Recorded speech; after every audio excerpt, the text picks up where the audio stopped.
So we are going to, for our next one, we are going to do a Fat Electrician video about the Barbary Wars, where America basically destroys a pirate nation because they touched their ships. Don't touch U.S.'s ships. So I think this is going to be good. So let's get at it. Ah, yes, that time that pirates kept messing with American ships, so George Washington founded the United States Navy to do something about it. Yeah, the United States Navy was founded for the sole reason of hunting pirates. Today we're talking about the Barbary Wars. Ladies and gentlemen, it is pretty much an ongoing internet joke that you do not mess with America's boats. You know, because of Operation Praying Mantis, that time that America decided they were going to sink half of Iran's navy in like 8 hours. And Vietnam, and World War II, and World War I. And we are going to, I've got the Vietnam one in queue. It's a little bit longer, so it's a little too long for tonight, but we are going to watch the Vietnam one. Don't worry. And the Spanish-American War, and the War of 1812. I guess if you're not picking up what I'm putting down, I'm trying to tell you, this is the origin story of why you don't mess with America's boats. But first, a word from our sponsor, because this video is brought to you by my favorite underwear company, Sheath. Wait, hold on, I'm supposed to read a script for this one. Here's how to do a perfect ad read for our company. Let's take a quick second to thank our favorite sponsor for today's show, which is Sheath Underwear. Sheath makes the most comfortable boxer briefs ever worn, and Clarence's parents have a real good marriage. This shit's fucking lame. Okay, look, here's the deal. Whether you're talking to a veteran, a construction worker, or your dad, they're all gonna tell you that there's one universal truth to life, and that truth is that cargo pockets are fucking awesome. Goddamn right. If you think cargo shorts are cool, wait till you try cargo underwear, except the cargo pocket is made with balls not being stuck to your thigh technology. And I know what you're thinking, but chubby electron guy, what if I try them out and I don't like it? Cool, just wear them like normal underwear and then you have a bonus cargo pocket. Nobody in the history of mankind has ever been like, damn it, I have too many available cargo pockets. It's never happened. Cargo shorts are not even cute at all. First of all, cargo shorts are awesome. They always have been. Second of all, you know what you and this cargo pocket have in common? You don't feel either of us? No.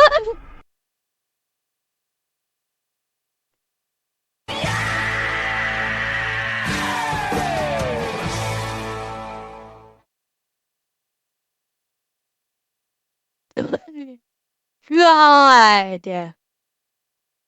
Fatality. Oh, goodness. Oh, goodness. Baby Jeebus? He said, you know what cargo pockets and you have in common? She responded with, you don't fill either of them. Oh. Wife used insult. It was incredibly effective.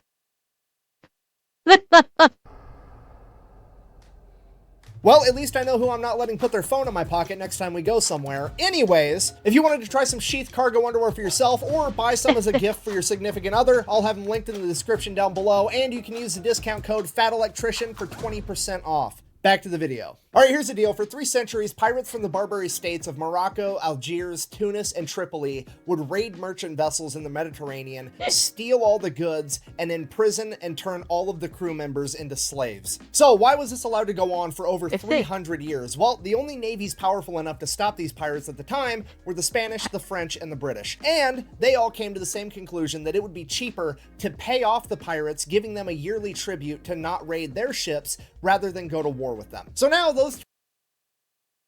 Wait, did we also just get the origin story of mob tactics? Because I'm sorry, that sounds like the origin story of paying protection money. So we're getting a double origin story. We're getting the origin of the United States Navy, and we're getting the origin story of the mob protection racket. three empires aren't getting their ships raided, which is fine, that's a good thing, I guess, but here's the catch with it that they may or may not have known at the time, but they definitely figured out somewhere along the way. Now, the pirates are only raiding all the smaller nations, okay? It's like Walmart, Target, and Amazon getting together, encouraging shoplifting, knowing that they can shoulder the financial burden, but it puts all the other mom and pop stores out of business, and they become the only ones selling goods. Except instead of retail stores, we're talking about entire nations. This goes on for literally hundreds of years, but America is still part of the British Empire, so they fall under their umbrella of protection, so it's never an issue. That is until the American Revolution started on April 19th, 1775, with the shot heard around the world, the Battle of Lexington and Concord, and the famous story of a 78-year-old veteran going out into his front yard and shooting three redcoats as they retreated back to Boston, sending the message to all of America that the British Empire should get off. And by the way, chat, so the Patriot is actually not the true story of one man. If you have not heard about this, the Patriot is actually a culmination of stories of three different men that they all kind of amalgamated into Mel Gibson's character. So it's like three different stories of heroism during the Revolutionary War that they just distilled down into one character for, obviously, because it's a Hollywood movie and you wanted to have a, you need to have a main character. This was not really an ensemble piece.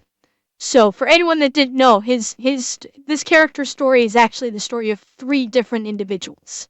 Retreated back to Boston, sending the message for all of America that the British Empire should get off of our lawn. Fast forward, 1783, America wins the Revolutionary War, officially becoming its own country, and all of America's merchant vessels start flying the old red, white, and blue. And pretty much immediately, 1784, one of America's merchant vessels is captured by Barbary pirates from the country of Morocco. As an act of good faith for a new nation, Spain actually pays off the pirates, gets the American vessel and all of its crew back, returns it to America, and then advises the American government.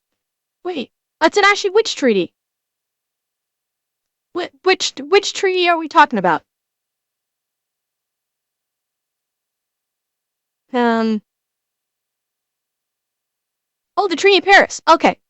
Hey, you guys should start paying these guys off too. That's what all the big nations are doing. At which point, America's minister to France, a guy by the name of Thomas Jefferson, chimes in and he's like, no, absolutely not. I'm gonna go talk to him. Now, obviously I'm paraphrasing here, but basically Thomas Jefferson rolls up and he's like, hey, don't ever fuck with my boats ever again or else. At which point the Sultan of Morocco is like, I'm sorry, who are you? I'm Thomas Jefferson, one of the founding fathers of America. You know, we just kicked the British out of our entire country. We're our own thing now. I'm sorry, you fucking pilgrims did what now? We beat the British in war and now we are our own country. You mean to tell me that a bunch of colonial farmers with muskets went toe-to-toe with the largest military on the planet that is so good at war that they can literally wear high-vis red coats the entire time and still win, and you beat them? Yeah, that's exactly what I'm telling you.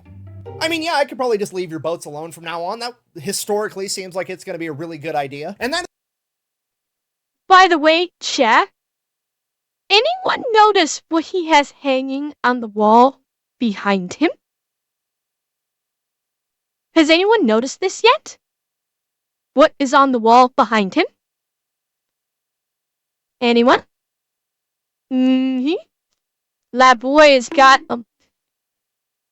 Why are you bonking me? He's got a musket. No, I wasn't looking at the paddle. I was looking at the musket. And I'm pretty sure this is a mace, not a paddle. I'm pretty sure this is not a paddle. I'm pretty sure this is like a mace. But I was looking at the musket. Well, a club, yeah. Well, I mean, it looks like it's like a four-sided. So I'm thinking that's why I said mace. Possibly. Bang, bang, bang, bang, bang, bang, bang, bang. But yeah, he's got a musket for home defense, as the founding fathers intended. That is the story of how Morocco came to be the first country to recognize America as its own sovereign nation by signing the Moroccan-American Treaty of Peace and Friendship, which is the first and longest-lasting peace treaty in American history. At which point... Actually, wait. You got the... Who was it that said it? Who is it said? Atanashi, you got the date wrong. It's January, what, 8th? Is that? let's see, it was signed by John Adams in London on January 25th, and it was signed in Paris on, I think that's a 1? Oh, not this one, a different one. Okay. Friendship, which is the first and longest lasting peace treaty in American history. At which point Thomas Jefferson is like, wow, that actually worked out perfect. I'm going to go to the other 3 Barbary states and tell them the same thing now. But of course there's going to be a catch with that. You see, there's 4 Barbary states, but Morocco's the only one that's actually truly independent, and the other 3 are just subservient branches of the Ottoman Empire. So Thomas Jefferson and John Adams go to talk to the ambassador of Tripoli, and they're like, hey, can all the Ottoman Barbary states leave our boats alone? At which point the ambassador informs them, absolutely not. You see, we're part of the Ottoman Empire. We don't need to listen to you. We're not scared of you guys. And it is our official stance that, and I quote, it was written in the Quran that all nations which had not acknowledged the Prophet were sinners, who it was the right and duty of the faithful to plunder and enslave. Yet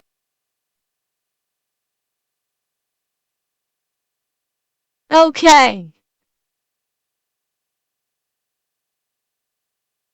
This paragraph. Chat. You know how I feel about religion. If this was not Thomas Jefferson, if this was me in his place, I would not be diplomatic. I would... This is Sparta!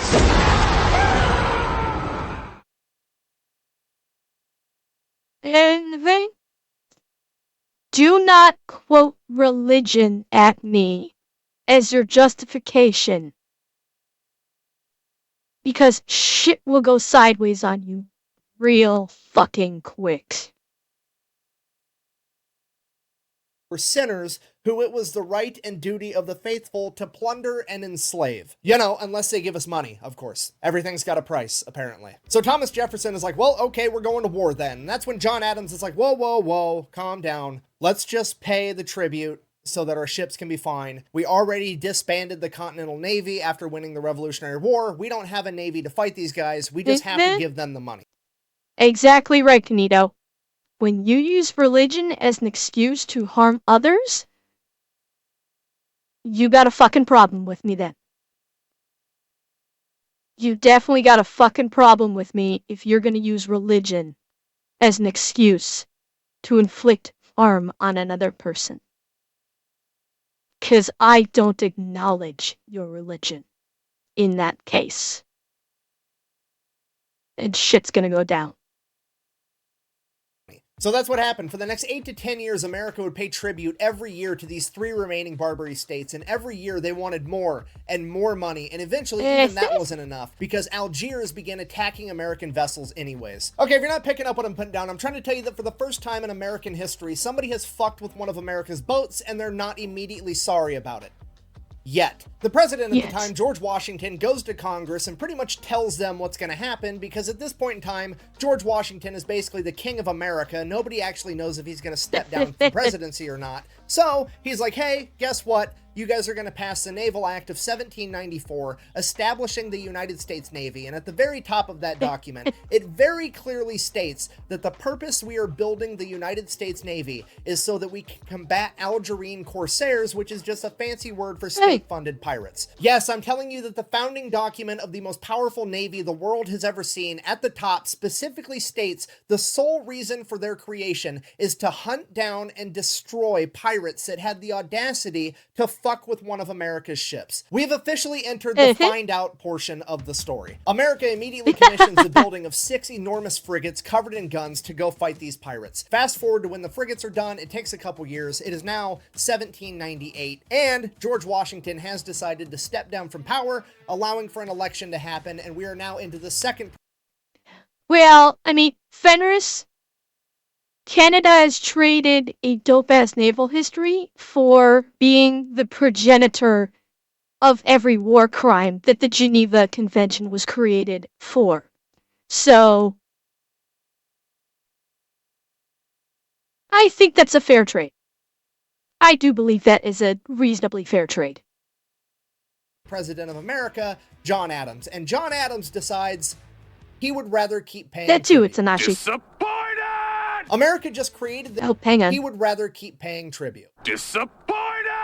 America just created the Navy, spent $1 million creating all these frigates, and now John Adams isn't going to use them for their intended purpose. Obviously, a lot of people are upset, including his own vice president, Thomas Jefferson. So Thomas Jefferson, the vice president at the time, immediately begins campaigning to run against the sitting president in the next election. And one of his biggest platforms is that he is going to go fight these pirates rather than pay them tribute. And his slogan for this is, and I quote, "Millions in defense before a cent in tribute." Okay, just so we're clear, Thomas Jefferson's platform for running for president is, I'm going to spend millions of dollars in defense, which might as well be hundreds of billions of dollars at that point, because America no longer negotiates with terrorists, and I'm pretty sure my high school English teacher would refer to this as foreshadowing. So Thomas Jefferson wins the election. The entire world finds out that he's going to be the third president of the United States of America. And then on March 4th, 1801, the day of his inauguration, he receives a letter from Yusuf Karmanali, the Pasha of Tripoli. If you don't know, Pasha is like the dictator, the king, the president, the main dude in charge. And at this point, Thomas Jefferson, the guy who just ran an entire presidential campaign on, I'm going to go fight pirates, is thinking in his head like, maybe this guy found out that I'm about to send a navy over there to beat him up, and he's going to send an apology. Maybe he wants to sign a peace treaty like Morocco did. No. Oh. Okay, please tell me the Pasha is sending a letter saying, "Come at me, bro," to which Thomas Jefferson is going to say, "Hold my beer." This is already working out great. I might not even have to send my navy over there. He opens the letter, and Pasha Yusuf Karmanali has decided that he is going to poke the Pilgrim King because he is now demanding that because of the new administration, the United States owes him an extra $225,000 in tribute. And Thomas Jefferson is pissed. You're trying to get crazy with this. Don't you know I'm local? Originally, Thomas Jefferson was going to have to go to Congress, get permission to activate the Navy to send him over there to fight these pirates, but not now. He's so mad we're activating the Rainbow Shortcut to ass-whooping land, and Pasha Yusuf is going to have some consequences immediately because he's sending the Navy today. But like I said, it takes a literal act of Congress to send the U.S. Navy over there on a military mission, so Thomas Jefferson is like, that's fine, we just won't send them on a military mission. Fill up one of our frigates with a bunch of gifts and peace offerings for Pasha Yusuf. I mean, this is like Leonidas taking his 300 Spartans out for a stroll. It's the same thing. I'm just going out for a stroll. I'm just bringing my 300 Spartan warriors along for the ride because I want the company. Yusuf, and then give it a nice healthy escort of other frigates to defend it and send them on their merry way to deliver the gifts. Right after he gives the commander of the United States Navy the standing order that he is also to defend any American citizen or ship from any potential aggression. Not aggression, potential aggression. If he thinks that somebody else might be thinking about doing something aggressive, take them out, take them down, do your stuff. So the Navy sets sail. They're gone. They're en route. Thomas Jefferson's sitting in his office, and he comes to the realization, man, I'm pretty sure these pirates are going to attack him, but if they don't, they're actually going to... Yeah, this is Charles Bronson saying, I think I'm going to go and get myself some ice cream. And for those of you that are not catching that, that is a Death Wish 3. That is it's either Death Wish 2 or Death Wish 3 reference. Right before he decides to take a 357 automag and blow a purse snatcher away. Going to end up giving Pasha What's-His-Nuts a bunch of these gifts, and I can't have it. So he whips out the old quill and parchment, and he writes a letter back and sends that off. And that letter basically reads, hey, America's done giving you tribute for the rest of forever.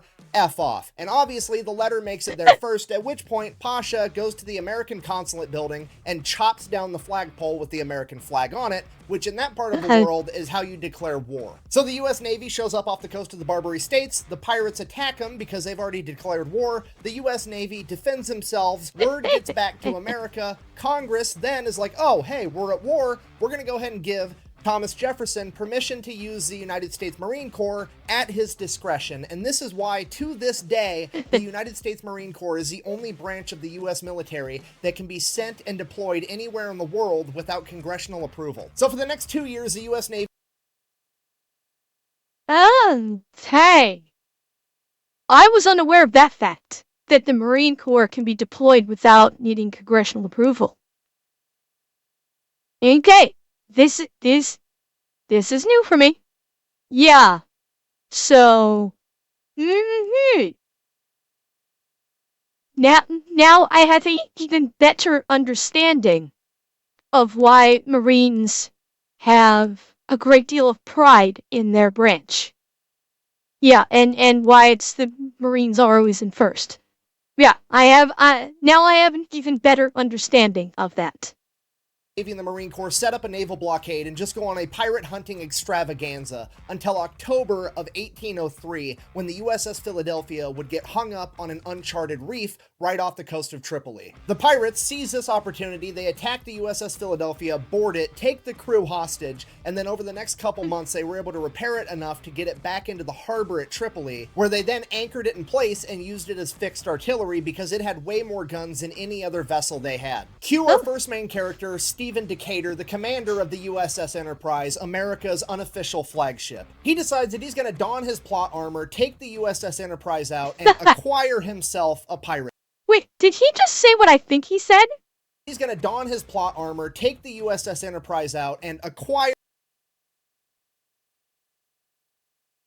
I did not know that the Enterprise had such a long history. I was not aware that the Enterprise dated all the way back then. And now I have an even better understanding of why Roddenberry may have chosen to use that name for Star Trek. Now I have a better understanding of that. Yeah. Himself a pirate ship, which he does. He then takes that pirate ship and the USS itself. He decides that he's going to don his plot armor, take the USS Enterprise out, and acquire himself a pirate ship, which he does. He then takes that pirate ship and the USS Enterprise and sails both of them to Sicily, where he hires 5 Sicilian mercenaries that know how to speak Arabic. They then sail back to Tripoli, where Decatur and 80 Marines are going to go below deck of this pirate ship, which has now been christened the USS Intrepid, as the 5 mercenaries are going to sail. That's another naval ship that has a pretty long history, if I remember correctly. Yeah! Wow, yeah, Tysell, yeah. Lot of origin stories happening today. Directly into the heart of the harbor, pretending to be Barbary pirates. They then go directly to the USS Philadelphia. 80 Marines and Stephen Decatur run out, kill the entire crew of pirates that are on the USS Philadelphia, and reclaim it. Unfortunately, the USS Philadelphia is too damaged to actually be used as a ship ever again, at which point Stephen Decatur decides, fine, we're just going to burn the entire thing to the ground, because if we can't have it, nobody can. Deprive the enemy of nice things. I'm pretty sure Sun Tzu said that. So that's exactly what they do. They light the USS Philadelphia on fire, they're positive it can't be put out, and then they bounce. Not a single American is injured, and Stephen Decatur is hailed a hero because he has now led what is, in my opinion, America's first special operations mission. So now that that's taken care of, the problem at hand is that the crew of the USS Philadelphia is still being held hostage by the Barbary pirates, and they want a ton of money in exchange for them back. However, America no longer negotiates with terrorists, and that's not an option.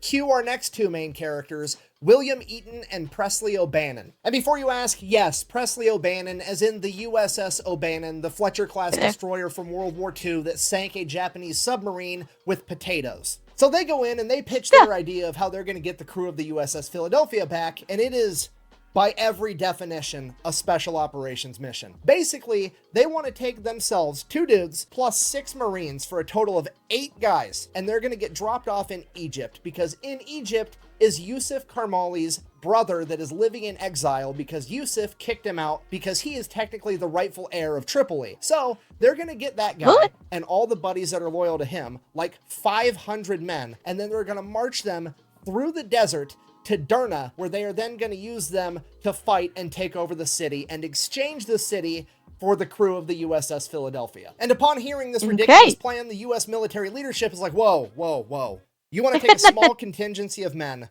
be dropped off in a foreign country, meet up with a rebel leader who already has a bunch of men, and then convince him that you're going to help him overthrow a current dictator, and then he can be the new dictator, and basically we're using other people to fight other people that we don't like to benefit us. And Presley O'Bannon and Eaton are like, yeah, that's pretty much exactly it. And the government is like, this is a terrific idea. I mean, we're probably never ever going to do anything like this ever again, and we're not going to have an entire branch of special forces that specializes in it. Sorry, anyways, that's exactly what they do. They get dropped off in Egypt, they track down Hamet, they're like, hey, you want to go overthrow your brother? Cool, grab your guys, let's go. Somewhere along the way, the Marines also picked up 50 Greek mercenaries as they all began... Well, not only the Green Berets, but also CIA.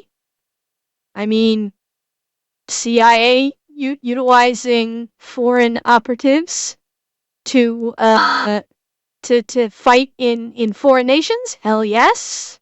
Yeah. Mm-hmm.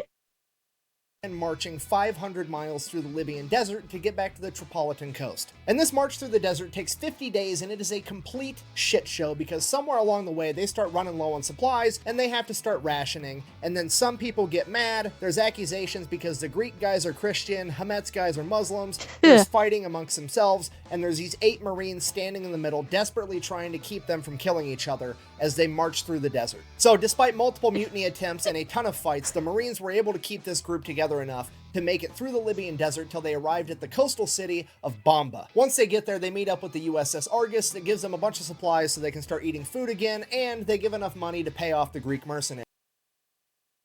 Hi, incognito dude. Welcome, hope you're enjoying yourself. Then, Eaton decides that he's going to send a letter over to the governor of Derna right next door. Yeah, Fedders, I was thinking the same thing. You can't attack unless they're potentially aggressive. Okay, so he sends a letter and is basically like, hey, I'm going to march my army through the middle of your town to go kill your boss on my way to Tripoli. Can I have some safe passage and maybe some food? The governor of Derna sends a letter back that says, my head or yours, which sounds potentially aggressive enough. So they begin making the plan for the ground attack. Hamet and his men are going to take the governor's palace, and the Marines and the Greek mercenaries are going to take out the harbor fortress. But to do that, they're going to need a cannon from the USS Argus, so they're going to meet up with it, go get this cannon, and prepare for their attack. Cut back to Stephen Decatur. While all this has been happening, there's still been a naval battle in the Mediterranean the entire time, and Stephen Decatur is on an absolute rampage, because after he captured his first pirate ship, he would receive word that his brother, James Decatur, had been mortally wounded by one of the pirate ship's captains, who was pretending to surrender before shooting his younger brother. Upon hearing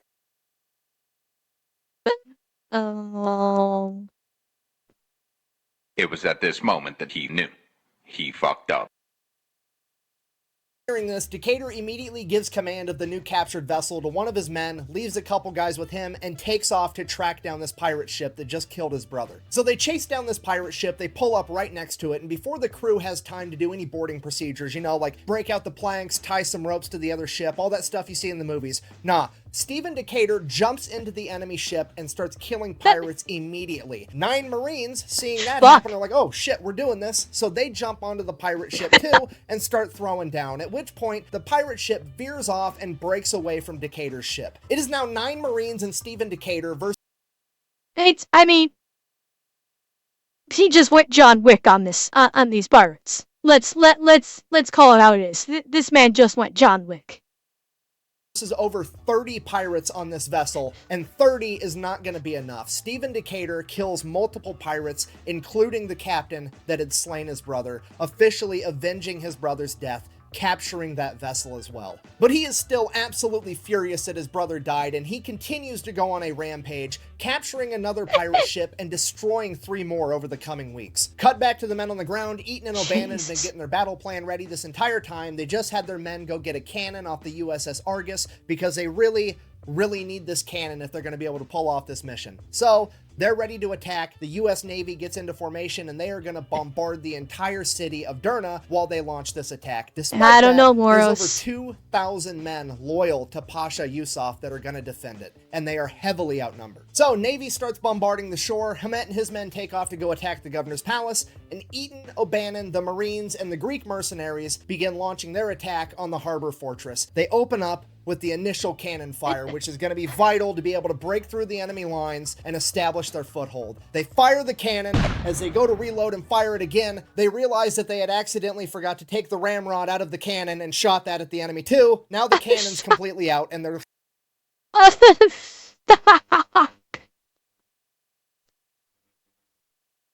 Someone had a catastrophic brain fart.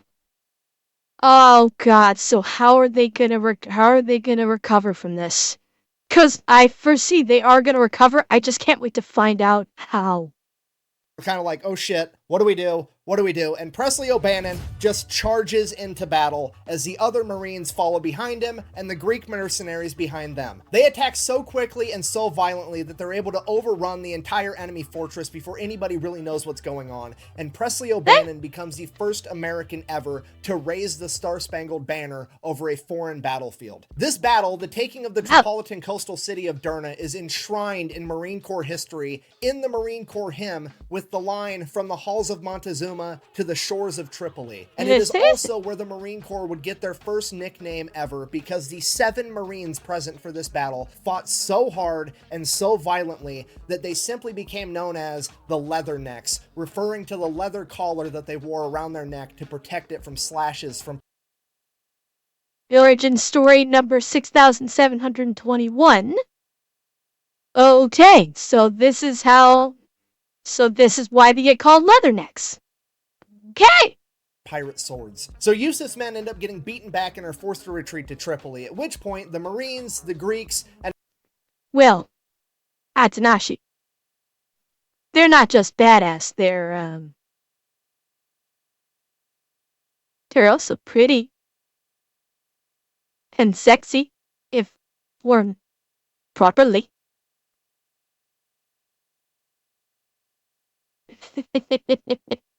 and Hamet and his men all consolidate, figure out what happened. Hamet and his men were able to take over the governor's palace, and after the taking of the city of Derna, Hamet awards his very own sword to Presley O'Bannon as a gift for how valiantly he fought in battle. And this is the Mameluke sword, the same sword that is on the Marine Corps uniform today. So now Yusuf Okay. Before I got barrage bonked, which, yes, deserved, I had been curious about why the Marine sword looked so much different from, say, like the military, the army sabers. Now I know why.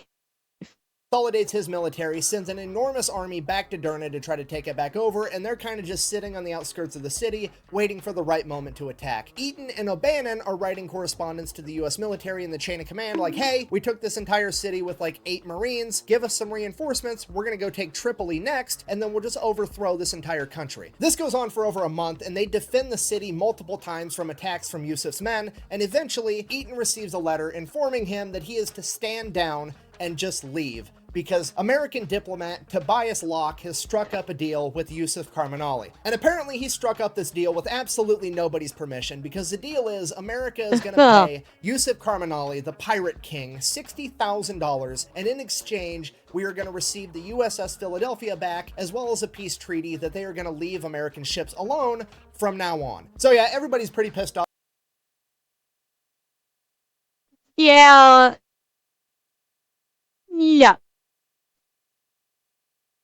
I can already see where this is going. The Marines are gonna go, fuck that shit. We're just gonna cut the middleman out here. I already see what's coming here. They're just gonna say, fuck that, let's do this. off about it, from Thomas Jefferson, Presley O'Bannon, William Eaton, Stephen Decatur. They're all furious that we are now giving $60,000 to this pirate king as opposed to overthrowing his entire city of Tripoli, or at a And minimum Hefe using Hunter, the fact that thank they're you for the holding follow. Derna and use that as leverage to exchange. But whatever, the war's over, I guess.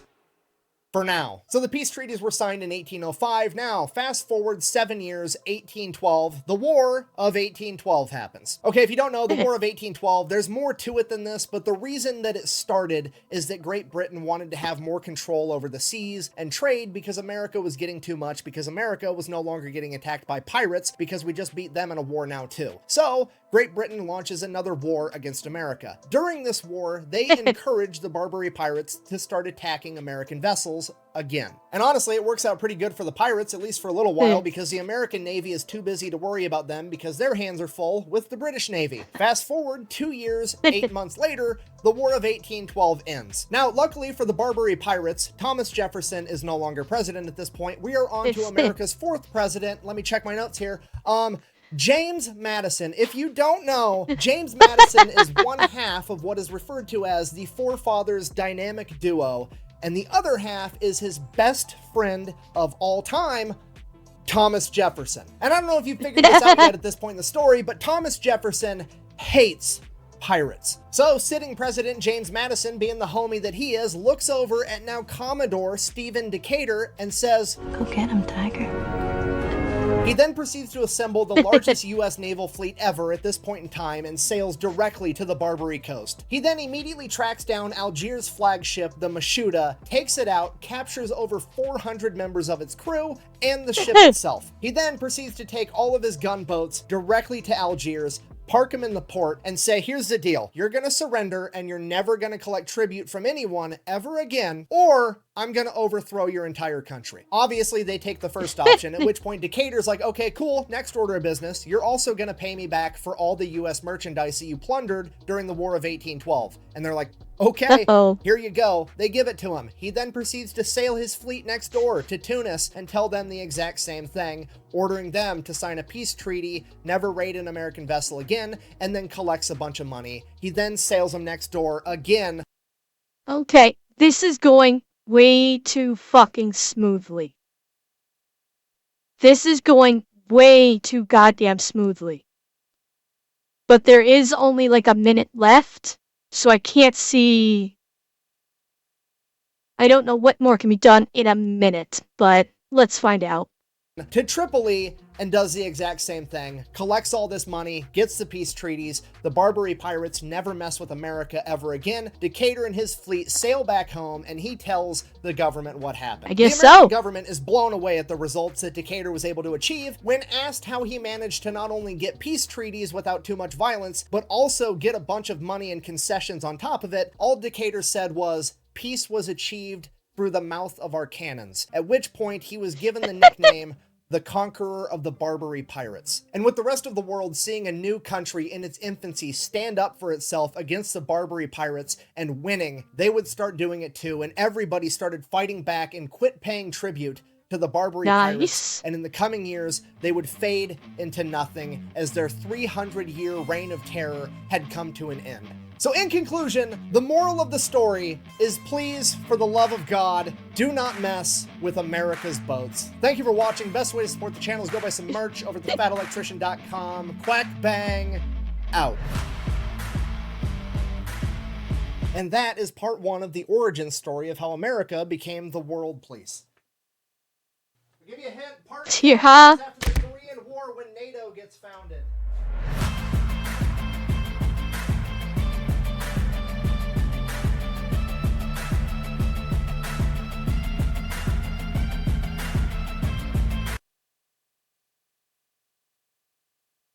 Oh, goodness.